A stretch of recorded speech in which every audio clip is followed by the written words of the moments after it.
Bonjour, je m'appelle Laurine, j'ai 19 ans et j'étudie à l'École nationale vétérinaire de Toulouse en 2e année. Bonjour.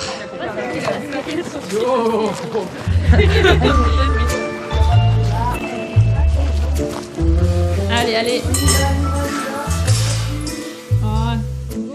Alors le TP sur le mouton, donc le but c'est de faire des auscultations digestives parce que le mouton c'est un ruminant.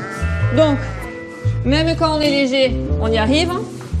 On va se mettre contre le mouton, contre le mur. Ensuite, on va faire de l'auscultation. Donc on bouge pas et on écoute. On va chercher les bruits associés au cycle primaire. Ok? Allez, c'est parti. Vous pouvez rentrer. Alors, petit bébé. Le Terre-Neuve, ça suffit.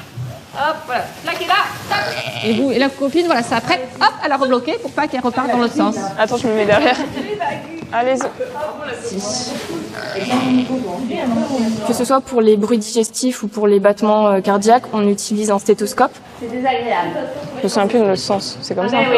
Ouais, on est d'accord. Et voilà. Donc, elle prend les doigts devant. Alors moi, j'avais jamais écouté avec un stéthoscope.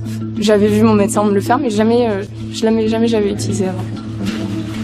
J'entends rien.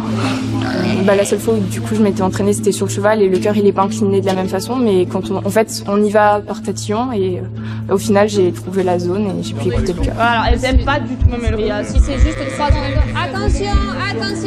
Voilà, allez attraper là-bas. On est tous dans un petit enclos, donc quand les moutons ils bougent... Après avec les moutons, il y a un risque de se faire manger les cheveux. Hein. Vous verrez. Bon, il y en a qui aiment. Non, mais après bon, vous voyez, vous les verrez. Hein. Donc la prof c'était Madame Ferrand et c'est une prof qui est praticienne, donc comme la plupart de nos profs, et donc elle est très agréable à écouter. On voit qu'elle est passionnée et c'est hyper intéressant de discuter avec elle, même en dehors des cours ou pendant les TP, parce que on apprend déjà plein de choses. Elle nous accompagne très bien et franchement oui c'est une super prof pour ça en tout cas. Est-ce que c'est plus net les bruits? Non. On peut sentir aussi. Mettez-le le vôtre aussi. On peut sentir aussi la contraction du muscle sous le stéthoscope. On sent que le stéthoscope remonte. Au début, on est très concentré dans le TP, donc on s'en rend pas forcément compte. On essaye juste d'écouter ce qu'on doit entendre, et puis après on se dit mais on a un animal vivant avec nous. C'est cool pour quelqu'un qui est passionné, quoi. Je pense que c'est pareil pour tout le monde. On est hyper content d'avoir ces TP. Des fois, c'est juste des tout petits TP, mais ça nous fait toujours plaisir de pouvoir être enfin avec des vrais animaux et de pouvoir vraiment pratiquer quelque chose, quoi. Donc il y a Marine qui est venue. Marine, c'est ma collègue. Quand vous allez être deux groupes de 5, Marine, elle va gérer un groupe. Voilà, vous conseillez pour les prises de sang. Ok? Allez, attrapez vos moutons, on est parti. Donc je fais l'injection au niveau de la jugulaire, puisque c'est une grosse veine qu'on peut bien voir. Alors, il faut d'abord comprimer. Tant qu'on ne comprime pas...